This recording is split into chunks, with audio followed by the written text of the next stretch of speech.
Hello students, कैसे हैं आप लोग। उम्मीद करता हूँ आप लोग अच्छे होंगे और आपकी स्टडीज़ भी अच्छी चल रही होंगी। स्वागत है आपका फिर से एक बार हमारी YouTube channel Vikram coaching classes में, जिसमें आज हम क्लास 9th का मैथमेटिक्स का chapter number 2 that is polynomial का एक्सरसाइज 2.1 को सॉल्व करने वाले हैं। इससे पिछले वीडियो में एक्सरसाइज 2.1 के इंट्रोडक्शन में हमने उसके बेसिक्स को समझा कि पॉलिनोमियल क्या होता है, कितने तरह के पॉलिनोमियल्स होते हैं, कैसे कैसे हम पॉलिनोमियल का डिवीजन करते हैं, और कुछ एग्जांपल्स के थ्रू हमने डिग्री ऑफ द पॉलिनोमियल को सॉल्व करने की कोशिश करी। नाउ इस एक्सरसाइज को भी उसी कॉन्सेप्ट के ऊपर बेस्ड है जिसको हम सॉल्व करने वाले हैं। तो स्टार्ट करते हैं, चलते हैं अपने पहले क्वेश्चन की तरफ। Which of the following expressions are polynomial in one variable and which are not, and state the reason for your answer।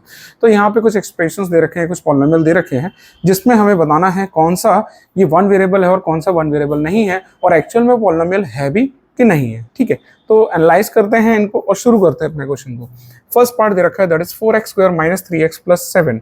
ये एक्सप्रेशन में हमें देखकर बताना है ये कितने इसमें वेरिएबल प्रेजेंट है और ये पॉलिनोमियल है कि नहीं है। तो यहाँ पे आप देख रहे हैं सिंगल वेरिएबल है, तो वन वेरिएबल का इक्वेशन है पहली बात तो। और यहाँ पे वेरिएबल की डिग्री हम चेक करेंगे सबसे पहले। तो यहाँ पे इसका डिग्री है 2, यहाँ पे इसका डिग्री है 1, क्योंकि इसका पावर 1 है, इधर x का पावर 2 है। नाउ और इधर है डिग्री x का पावर 0। क्लियर? सो इसका डिग्री हो जाएगा 0। नाउ अब यहाँ पे मैक्सिमम पावर कितना हो गया, 2 हो गया, इसीलिए ये हमारा क्या कहलाएगा, पॉलिनोमियल कहलाएगा। ये हमारा पॉलिनोमियल होगा। क्लियर? नाउ इस वाले के फंक्शन की बात करें दैट इज y² + √2, ये हमारा पॉलिनोमियल है। इसमें इसका डिग्री जो है फर्स्ट वाले टर्म का डिग्री हो जाएगा 2 और इस वाले डिग्री हो जाएगा 0। नाउ ये भी हमारा क्या है, वन वेरिएबल है, क्योंकि इसमें सिर्फ वन ही वेरिएबल प्रेजेंट है that is y। So one variable equation है। एंड यहाँ पे डिग्री है इसका 2 और डिग्री 2 है, इसका मतलब ये कैसा पॉलिनोमियल है, क्वाड्रेटिक पॉलिनोमियल है। थर्ड वाले पार्ट की बात करें तो यहाँ पे हम देखें ध्यान से, तो t का पावर है एक्चुअल में 1/2। क्लियर? और यहाँ पे t का जो पावर है वो कितना है, 1 है। अब ये 1 है, ये हाफ है, और जैसे मैंने इंट्रोडक्शन पार्ट में बताया था कि इसकी पावर जो है वो 1 से छोटी नहीं होनी चाहिए, मतलब कह सकता हूँ ये हाफ नहीं होगा, पॉइंट में एग्जिस्ट नहीं करेगी। तो यहाँ पर ये पॉलिनोमियल होगा नहीं होगा, it is not a polynomial. अगले वाले पार्ट की तरफ बढ़ते हैं दैट इज y + 2 में y। तो अगर इस y को मैं ऊपर लेके जाऊं तो ये हो जाएगा हमारा y + 2 × y पावर -1। अब इसकी पावर जो है 1 है मैक्सिमम, इसकी पावर है -1। सो यहाँ पर भी पावर नेगेटिव आने की वजह से ये भी हमारा पॉलिनोमियल नहीं होगा। So it is not a polynomial, ये भी हमारा पॉलिनोमियल नहीं होगा। फिफ्थ पार्ट में देखें तो हमारे पास यहाँ पे 3 वेरिएबल हैं, x है, y है एंड t है, और इसकी डिग्री की बात करें तो यहाँ पर इसका डिग्री है 10, इसका डिग्री है यहाँ पे 3 एंड इसका डिग्री है यहाँ पे 50। सो वेरिएबल की मैक्सिमम पावर यहाँ पे 50 है, तो इसका डिग्री 50 है, इसका मतलब ये क्या है, पॉलिनोमियल होगा। So it is a polynomial of variable कितने हैं इसमें, ऑफ वेरिएबल 3 वेरिएबल्स यहाँ पे प्रेजेंट है that is x, y and t। Clear? पहला क्वेश्चन हमारा यहाँ पे कंप्लीट हो गया, जिसमें हम रीजन बता चुके हैं कि कौन सा पॉलिनोमियल है और कौन सा पॉलिनोमियल नहीं है। ये 3 है हमारा, ठीक, ये 3 हो जाएगा। नाउ बढ़ते हैं अगले क्वेश्चन की तरफ। Question number 2, right the coefficient of the x² in each of the following. यहाँ पर हमें x² के कोएफिशिएंट को बताना है कि x² का कोएफिशिएंट यहाँ पर क्या होगा। सो x² का कोएफिशिएंट की बात करें तो पहले पार्ट में देखते हैं x² का कोएफिशिएंट क्या है। मेरे पास x² टर्म ये रहा और इसके साथ कुछ नहीं है, इसका मतलब यहाँ पे 1 है, तो x² का कोएफिशिएंट कितना हो जाएगा, यहाँ पे 1 हो जाएगा। नाउ सेकंड पार्ट में देखें तो x² का कोएफिशिएंट यहाँ पे क्या है, कुछ नहीं है, तो 1 है बट नेगेटिव साइन है, तो इसका कोएफिशिएंट हो जाएगा -1। इसका क्या था, 1 था। थर्ड पार्ट में देखते हैं तो x² के साथ जो भी नंबर मल्टीप्लाई हो रहा है एक्चुअल में वही उसका कोएफिशिएंट होता है, तो यहाँ पर इसका कोएफिशिएंट हो जाएगा π/2। फोर्थ पार्ट में x² का कोएफिशिएंट देखना है, बट x² टर्म तो हमारे पास है ही नहीं, हमारे पास तो x टर्म है, इसका मतलब x² का कोएफिशिएंट यहाँ पे क्या हो जाएगा, 0 हो जाएगा। क्वेश्चन नंबर 2 भी यहाँ पर हम कंप्लीट कर चुके हैं, एक्स स्क्वायर के कोफिशिएंट बताने थे। बढ़ते हैं अगले क्वेश्चन की तरफ, that is question number 4। Question number 3, give an example each of the binomial of degree 35 and monomial of degree 100। तो दो एक्सप्रेशंस मुझे यहाँ बताने हैं। पहले एक्सप्रेशन में उसने बोला है कि बाइनोमियल होना चाहिए और उसका डिग्री कितना होना चाहिए 35।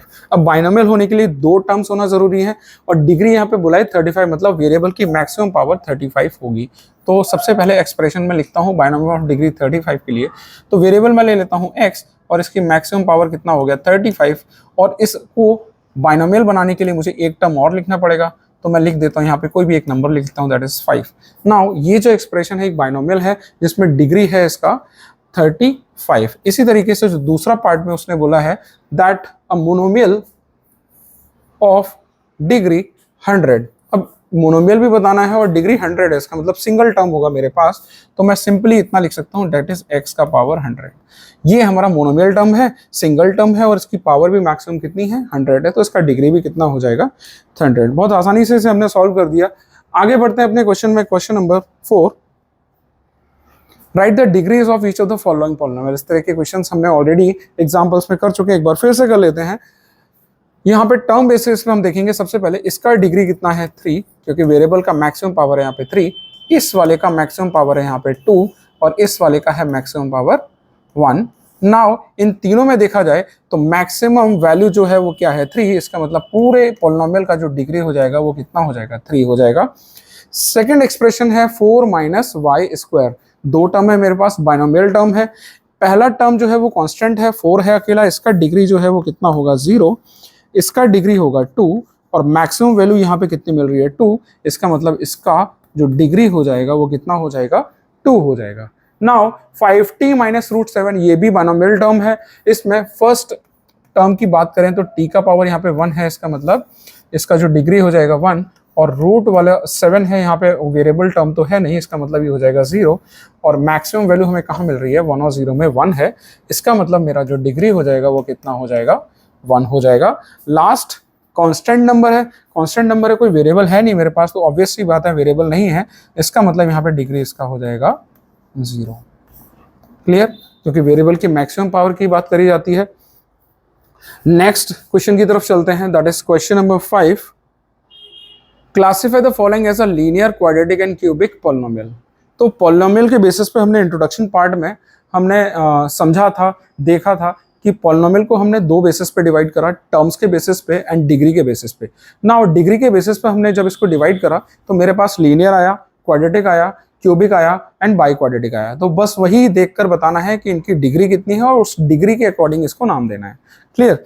सो पहला क्वेश्चन है हमारा, पहला पार्ट है that is x square plus x. तो एक्स स्क्वायर इसका डिग्री हो जाएगा, मतलब इसका जो पावर मैक्सिमम है वो 2 है, इसका मैक्सिमम पावर 1 है, तो पूरे एक्सप्रेशन का डिग्री हो गया 2 और डिग्री अगर 2 है इसका मतलब ये क्या हो गया, ये हो गया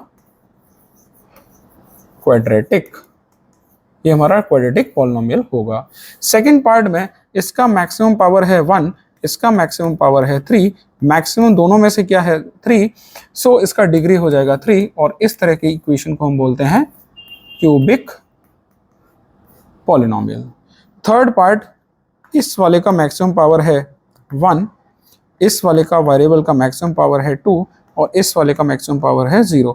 अब तीनों में से सबसे बड़ा वैल्यू 2 है, तो इसका मतलब इसका डिग्री हो जाएगा 2 और डिग्री अगर 2 है इसका मतलब इस तरह के पॉलिनोमियल को हम क्या बोलते हैं, quadratic polynomial. Next fourth part 1 plus x है हमारा, यहाँ पे फर्स्ट जो टर्म है उसका है मैक्सिमम पावर 0, इस वाले का मैक्सिमम पावर है 1, सो मैक्सिमम वैल्यू हमें कहाँ मिल रही है 1 की मिल रही है, इसका मतलब इसका डिग्री हो जाएगा 1 और ये कहलाएगा हमारा लीनियर टर्म। क्लियर। नेक्स्ट है 3 इंटू टी, सो वेरिएबल का मैक्सिमम पावर यहाँ पे 1 है, इसका मतलब डिग्री भी इसका 1 होगा और ये कहलाएगा हमारा लीनियर पॉलिनोमियल। आर स्क्वायर है, सिंगल टर्म है, लेकिन वेरिएबल की पावर यहाँ पे 2 होने के कारण इसका डिग्री भी हो जाएगा 2 और ये कहलाएगा हमारा quadratic polynomial. Clear. Now last part है हमारा part number 7, that is 7x cube है। तो यहाँ पर सिंगल टर्म है और इस वेरिएबल की मैक्सिमम पावर है 3 और यही इसकी डिग्री हो जाएगी क्योंकि सिंगल टर्म है, सो डिग्री इज 3। और इस तरह के क्वेश्चन को हम बोलते हैं क्यूबिक पॉलिनोमियल। क्लियर? हमने इसके सारे पार्ट्स को, क्वेश्चन के सारे पार्ट्स जितने भी दे रखे हैं सबको हम सॉल्व कर चुके हैं, सबको हमने समझा कि किस तरीके से हमने इसको लीनियर, क्वाड्रेटिक और क्यूबिक कहा है। क्लियर? तो आपने क्वेश्चंस में करके आपको थोड़ा डाउट और क्लियर हो गया होगा कि जितने भी पॉलिनोमियल्स होते हैं उनका डिवीजन क्या है और कैसे हम इनको क्लासिफाई करते हैं। क्लियर? अगर आपको वीडियो अच्छी तरह समझ आ रहा है तो लाइक करना और सब्सक्राइब करना ना भूलिए। मिलते हैं अगले वीडियो में।